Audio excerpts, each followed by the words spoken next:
Oh, this is the RPG Pundit, the final boss in Internet Shitlords. And today I'm going to make it a short video because this weekend there's going to be another episode of Inappropriate Characters. If you're not already subscribed to Inappropriate Characters, be sure to check them out. You can find them on YouTube. I'll probably have a link in the description here. And that's a show where myself and Venger Satanis and James DeBurrow, the three of the most censored people in RPGs, talk about all kinds of controversial subjects. And this should be a good one because I'm pretty sure we're going to be talking about the vicious physical assault that was suffered by the quartering, that is Jeremy Hambley, I think that is, yeah, at Gen Con this last week, and the utter, disgusting reaction to it from certain quarters. But today, I wanted to talk about something else, and I don't know where to begin exactly. I guess there was a game in the 1990s by Jonathan Tweet, who is a magnificent game designer, really talented in terms of his design abilities, that was called Over the Edge, and it was one of the most influential RPGs of the era in many ways, even though it wasn't an extremely high-selling RPG, but it was very influential to people who were interested in kind of design elements. Besides that, it was a game that was really, really innovative. It wasn't just like, D&D or even similar to D&D in many ways. And now, in 2018, Jonathan Tweet, who later went on, by the way, to be one of the co-designers of 3rd edition D&D, and then he did a lot of other stuff that was equally clever. Everything he's done in terms of game design has been really good, and I want you to remember that I've said this to preface and context what I'm going to say about him later on. Now, in the present day, there's a Kickstarter going on. I don't know if it's still going on or if it's done. I'm sure it's going to succeed, if it hasn't already, to make a new edition of Over the Edge. And this new edition, unfortunately, is basically being made into a story game of sorts. It's going to have these kind of story game mechanics. And the setting of Over the Edge was this kind of dystopian, sort of Kafkaesque dictatorship island where all this weird stuff happened, right? It was full of this strange, bizarre elements. It borrowed all kinds of stuff from different things, from the beat poet authors and from kind of the darker side of gonzo writing and conspiracy theories and the kind of philosophical, political writing. But it wasn't the original setting of Over the Edge. The original version of Alamarja, the island, was not an overt political commentary on the time at which it was written, which is, I guess, the early 90s.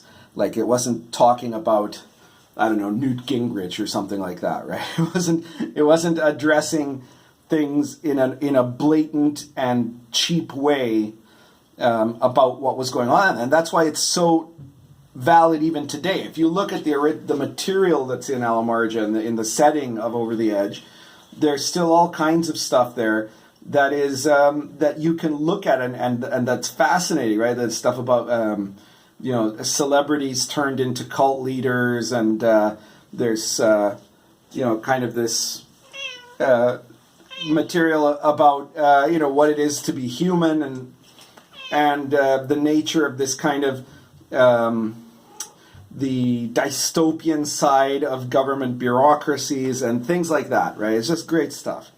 But nowadays, apparently, there's going to be a lot more of it being, from what Tweet has implied, I guess, that's going to be just kind of blatant political commentary, the shallow, nonsensical, season 2 Handmaid's Tale bullshit, where it's going to be about how awful Trump is, and this is going to be, something that everybody's going to applaud for being so brave, because nobody's done that yet, right? And it's just, surely now, when a role-playing game criticizes Trump, that means he'll be impeached and Hillary will magically become president. Now, here's the thing, right? Jonathan Tweet was a big time Hillary supporter apparently, and he himself takes credit for being one of the architects of the Gamers for Her movement, which was this kind of propaganda exercise / intimidation exercise that happened near the end of the 2016 election, where these game designers made this list, and you could add yourself to the list, and you were supposed to add yourself to the list to declare that you too support Hillary Clinton's candidacy. And if you don't, then that means that you're going to be in a lot of trouble once she's president because, reasons.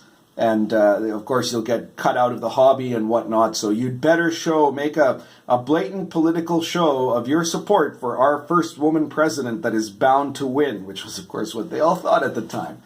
I was the most prominent critic of the Gamers for Her movement, pointing out that this is a group of people that were demanding a totalitarian level of like a political show of an oath of allegiance to a woman who, when she was a senator, had actively tried to pass laws to censor games. That's who they wanted to elect, right? So anyways, I guess maybe that's why Tweet noticed me, because I didn't write about his new Over the Edge game anywhere really prominent, just on the RPG site. Maybe Tweet's a frequent reader of the RPG site. There's a lot of big name game designers who very clearly are reading the RPG site, some of whom I know about directly and some of whom I just really suspect, but who never actually post there or, and of course try to conceal the fact that they're reading the RPG site. But there was this big thread. You can still find it if you go onto the RPG site. The link's on my description there, but it's www.therepgsite.com. It's the most important free speech RPG general forum on the internet. And there's a thread there about Over the Edge.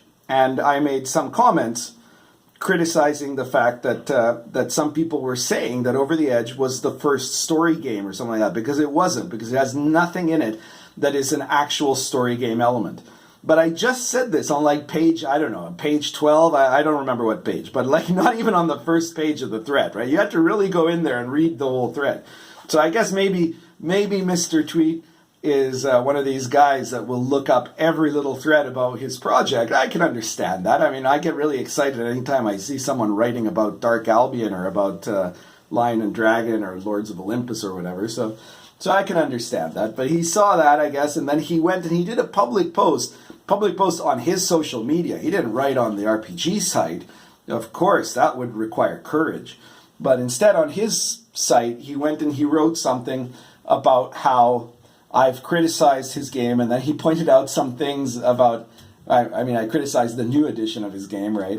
And he pointed out some things about how what he's trying to say, like that Over the Edge was always a story game because you could pick your own attributes, which just proves to me that astoundingly, even though he's crediting all these Forge guys and story game writers in his new project, Jonathan Tweet doesn't know what the difference is between a story game and an RPG. A story game, it has nothing to do with being a story game, whether or not you can pick your own attributes, right? An RPG is where you can decide, okay, well, I'm just gonna, instead of having attributes, you have skills, and you can select what skills you have, and you can make up a skill, FBI agent is a skill, and then you've got it. That doesn't suddenly change anything into a story game. A story game is different from an RPG in that the dice rolls or other mechanics of the game allow you to alter the reality of the setting, not just interpret your character, right? So a story game requires that you have to be able to, as a player, get to do something, spend points or just say so or whatever, right? Browbeat the DM, because of course in story games, DMs don't actually have any power. And then you as a player get to say, no, hang on, the world isn't like this. It's this other way, or the story's going to go that way. It's not about you playing a character in a virtual world. It's about you being a guy who's one of the participants in a collaborative act of story creation, which is why they suck, right? But that's also the difference between a story game and an RPG, and Tweet doesn't seem to know that. Besides that, though, I mean, it's forgivable that he talks a lot about story games but doesn't actually know what a story game is. What I found unforgivable, though, was that Jonathan Tweet pretended this show of being the reasonable one, saying, oh, I would love to talk about this with the pundit, but he blocked me in 2016, which is an absolute utter lie. It was Jonathan Tweet who blocked me. Jonathan Tweet is not on any block list of mine, not in Google+, not on Twitter, not anywhere, but I'm blocked from him everywhere. So he's the freaking coward that decided to block rather than engage, rather than discuss or debate things, all right? And then he goes and lies about it? Like, that's just unbelievable. You know, like, why would you do that? Why would you lie? Like, there are a lot of other people who are of his political inclination would be like, yeah, I proudly blocked him. I'm not going to engage with that. We don't need to debate in our society. We're absolutely right. And these people are Nazis, so we're just going to shut them all down, and we're just going to all agree with what we say, or else you're also a Nazi, right? That's what they would be saying. But instead, he tried to make this show of being like he was the one that wanted to discuss, and I'm the one that blocked him. Why? Why did you lie, Jonathan Tweet? It's just ridiculous. Oh, man. Anyway, maybe he's just absent-minded in his old age or something, and he didn't realize it, but I suspect it's not that. I suspect that it's that he wanted to try to give the impression that I was not, that he's not the cowardly one, that he's not the one that's unwilling to speak directly to me, and instead turn it around and make it look like I would do that, right? I've never, I've blocked bots, I've banned people from the RPG site for bad behavior, but I don't actually block anyone on any of my social media. Not anyone. Not on the RPG site, where there are people that have been banned from the RPG site. It's really hard to get banned from the RPG site. You have to be like just an absolute garbage human being. You have to be intentionally trying to destroy the site, or intentionally assaulting someone, which is, endless harassment to the point that you're disrupting the site, or you have to be posting illegal material. You pretty much have to be, advocating racial genocide or something like that to get kicked off the RPG site. So if you've been banned from the RPG site, you're that level of garbage. But Jonathan Tweet is not banned from the RPG site. He's welcome. You're welcome, Mr. Tweet, to come at any time and talk to me there and debate it there and to explain how it is that you talk so much about story games these days, but you don't understand the basic difference between a story game and an RPG. That's everything for today. Be sure to subscribe, share this video, let the people know. Remember, though, be a little bit kind to Jonathan Tweet, because unlike most of these people, he at least is a genuinely talented game designer. I don't want anyone to think that he's not, or at least he was until the Trump Derangement Syndrome hit him. But you have to show a little respect for the man, okay? So don't anyone harass him or do anything bad to him based on this video. His error is not, it's not something that discounts everything that he did. And Over the Edge, the original version of the game, is a magnificent game, and you should still check it out. So, okay, that's everything. Please share. Please, if you want to help us make more videos, either of inappropriate characters or for me to be making more videos, then support us. The Inappropriate Characters has a Patreon. You can donate to that Patreon, and we'll be making more videos based on how many more patrons we get. And if you want me to be making more than one video a week, well, let me know. There's a PayPal donation button on my blog, and I'll make more if people are more interested. That's it. So thank you very much. Currently smoking Lorenzetti Volcano with Morning Drive.